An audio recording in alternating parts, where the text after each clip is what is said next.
আসসালামু আলাইকুম শাইখ আলহামদুলিল্লাহ। আমি এক শাইখের কাছে শুনেছি বাবা মায়ের অবাধ্য সন্তান জান্নাতে যাবে না। এই শাইখের কাছে কেন শুনে? হাদিস আছে। জি,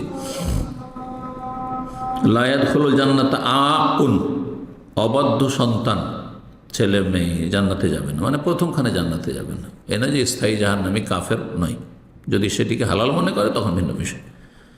এখন কারো বাবা মা তাকে পড়াশোনা করতে বলেছে কিন্তু সে করেনি, জি, পড়াশোনা করতে বলেছে আর করেনি, অথবা কোনো বাবা মা তাকে জোর করে ডাক্তার হতে বলে কিন্তু তার ইচ্ছা অন্য কিছু করার, তবে এই সন্তানকে জান্নাত প্রবেশ করবে না। না, এই ক্ষেত্রে এই হাদিস প্রযোজ্য নয়।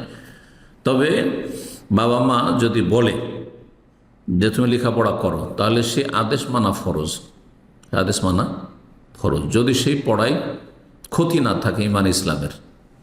শিরকি বেদাতি মাদ্রাসায় পড়তে বললে জায়েজ নাই, নাস্তিকতার শিক্ষা নিতে বললে জায়েজ নাই, জাদুবিদ্যা আর জ্যোতিষীবিদ্যা যদি শিখতে বলে তাহলে জায়েজ নাই। কিন্তু যদি জেনারেল লাইনে লেখাপড়া করতে বলে, ডাক্তার হইতে বলে, ইঞ্জিনিয়ার হইতে বলে, তাহলে বাবা মায়ের কথা শোনা উচিত। তার আগে মৌলিক দিনের শিক্ষা অবশ্যই হতে হবে। কিন্তু এর কারণে জাহান্নামে চলে যাবে, জান্নাত পাবে না, এই হাদিস এই ক্ষেত্রে প্রযোজ্য নয়।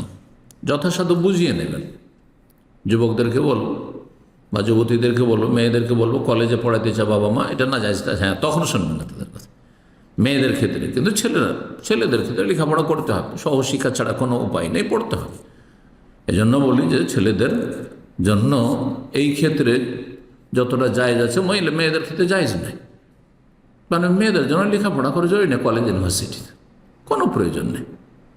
অধিকাংশ মেয়েরা লেখাপড়া করে উচ্চ ডিগ্রি নিয়ে আবার ওই ঘরে সংসারই করতে হচ্ছে। আর না হইলে ছেলে মেয়েকে অন্যের হাতে তুলে দিয়ে, যারা আমানত রক্ষা করে না অধিকাংশ, তাদের হাতে তুলে দিয়ে ডিউটি করতে হচ্ছে। আবার এসে পাকশাকও করতে হচ্ছে, স্বামীর যত্ন নিতে হচ্ছে, সংসারের যত্ন নিতে হচ্ছে, অতিরিক্ত বোঝা নিচ্ছে, কোনো শান্তিতে নেই।